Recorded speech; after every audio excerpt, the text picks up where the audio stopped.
Balik kulungan ang isang lalaki matapos mabilhan umano ng droga sa buy-bust operation ng pulisya sa Cainta, Rizal. Ayon naman sa suspect, gumagamit lang daw siya at hindi nagtutulak. May unang balita si EJ Gomez.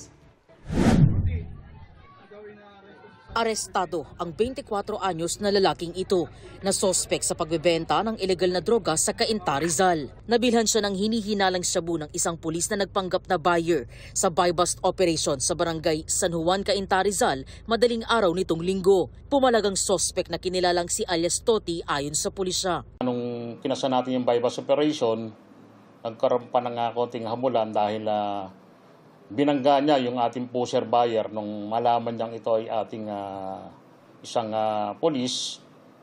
Nagkaroon tuloy ng hamulan sa kalsada. Nakumpiska sa sospek ang 6 na pakete ng hinihinalang shabu na tumitimbang ng humigit kumulang 5 gramo at nagkakahalaga ng 34,000 pesos. Gayon din ang isang 38 caliber pistol at 5 bala nito. 5 araw daw minonitor ang sospek na ilang taon na ring umanong nagbebenta ng ilegal na droga sa iba't ibang lugar sa Rizal ayon sa pulisya. Giit ng sospek, gumagamit lang siya at hindi nagbebenta. Hindi po talaga nagbebenta, gumagamit lang po ako. Pantawid yutom lang, ma'am. Ang alin? Droga, ma'am. Yung? Droga.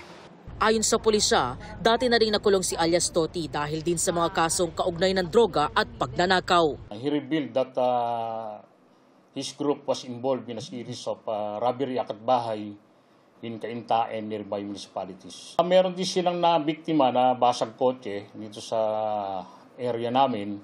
Nakakulong na ang suspect sa custodial facility ng Cainta Municipal Police Station. Naharap siya sa reklamong paglabag sa Republic Act 9165 o Comprehensive Dangerous Drugs Act of 2002 at Republic Act 10591 o Comprehensive Firearms and Ammunition Regulation Act. Ito ang unang balita. EJ Gomez para sa GMA Integrated News.